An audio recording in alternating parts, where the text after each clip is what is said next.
What is up, Cool Kids Club? This is Joe here on Joey Videos, and I am bringing you my immediate thoughts on the Pokemon Direct that happened on February 27th, 2019. Before I get started, I want to note the title of the video. It was called Mega Flygon Confirmed, and I think it might not be, but look at this clip real quick. Look, there's a Flygon in the trailer. Why else would they do that unless we're actually going to finally see that Mega Flygon we've all been waiting for?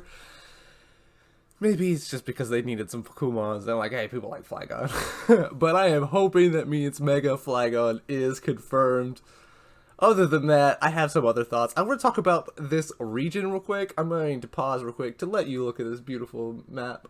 The setting of these games is known as the Galar region. Do you see all those different things on it? You got mountains, you got lakes, you have the big cities. It's going to be such a diverse region. And when he was talking about that, he also mentioned the gyms are back. I know people were worried about that. I know in Sun and Moon, the gyms were not there and people were pissed. So I am so glad the gyms are back.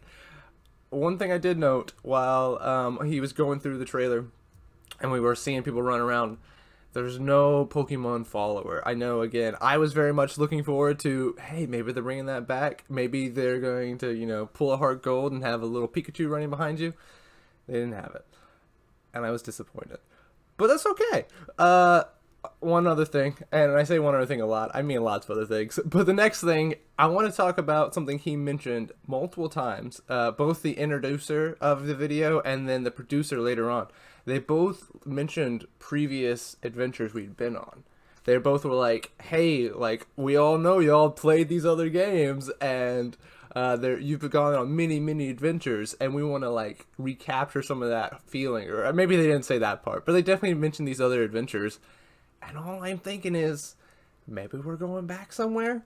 Maybe? I know everyone who's smart loves Gen 2 and loves the Heart Gold and Soul Silver remakes of Gen 2. And part of that reason for that love is because you get to go back to Gen 1. You get to go back to Kanto. And again, I'm not saying this is 100% definitely going to happen, but it definitely, at least to me, because he was kind of alluding to the fact, hey, maybe we're going back. Maybe not to Kanto, probably, but maybe we're going back to Gen 3. Maybe we're going back to the Hoenn region. Maybe? I don't know. Again, I think it'd be cool. That's more of a super hardcore speculation, but I think it's definitely possible. A real quick thing I did also note is when he threw out the trainer threw out the Pokeball and a Pokemon against a wild encounter. So none of this let's go Eevee crap where we're not fighting wild encounters. And we kind of already knew that was going to happen, but I just wanted to make sure everybody was aware of that. I also already mentioned the fact that Flygon appears in the trailer. Again, totally Mega Flygon confirmed. But also Tyranitar appears in the trailer. A couple other previous generation Mons. So it's not going to be like Pokemon Black, where we only have this game's generation of Mons. And again, I personally really like that. I like having something to grasp onto that I'm already familiar with. Again, especially if they're having Tyranitar in there. One thing I didn't see in the trailer, but I do really hope is going to be in there, and it might not be.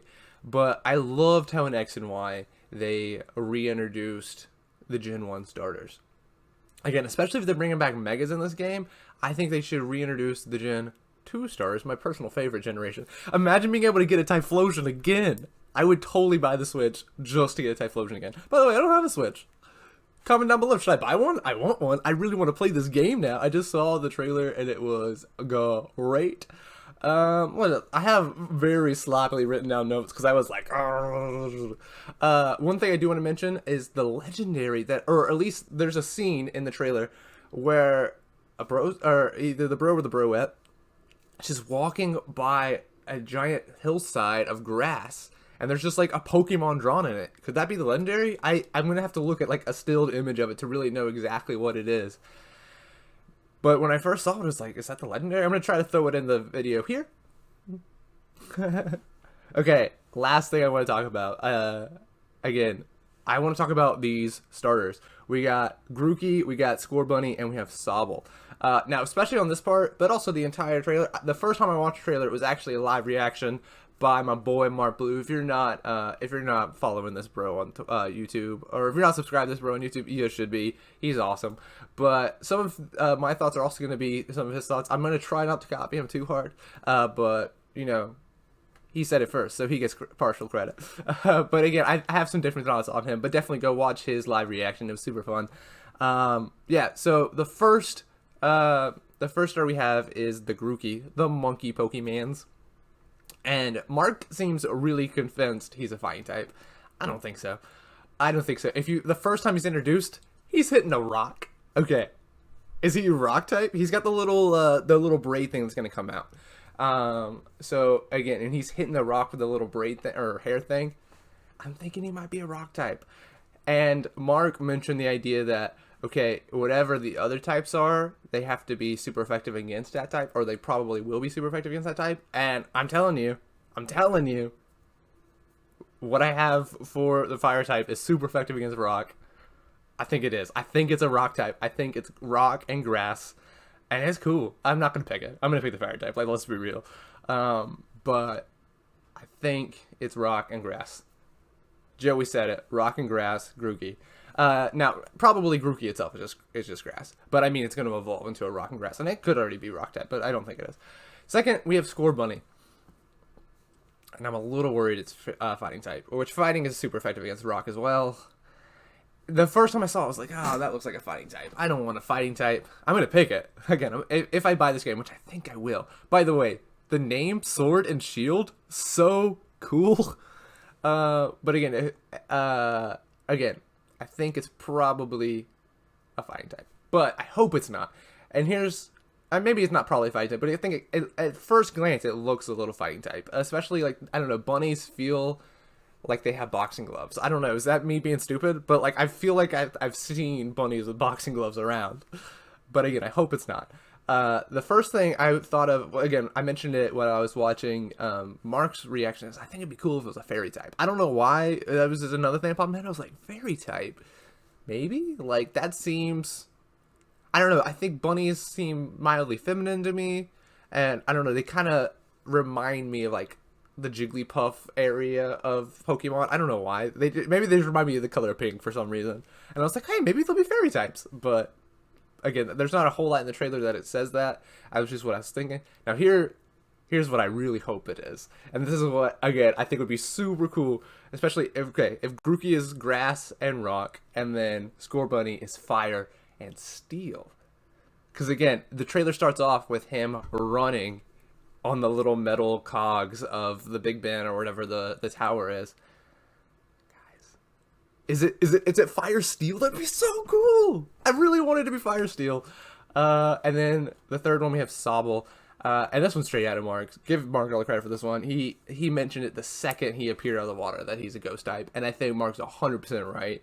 Like, he just like is invisible and he pops out of the water, and like, again, you can't see him at all, and he's like, bam, I'm no longer invisible. I am now invisible. And again, it was also very bubble-like, so that could just be evoking its water typing. But I think there's a decent chance it's a ghost type. And yeah, that's our 3 starters. I'm excited to pick one. Again, I'm going to pick Scorbunny. But comment down below, what starter would you pick, or are you going to pick? Are you excited for this game as much as I am?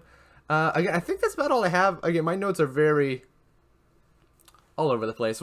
Other thing I do want to mention is it is going to be released worldwide.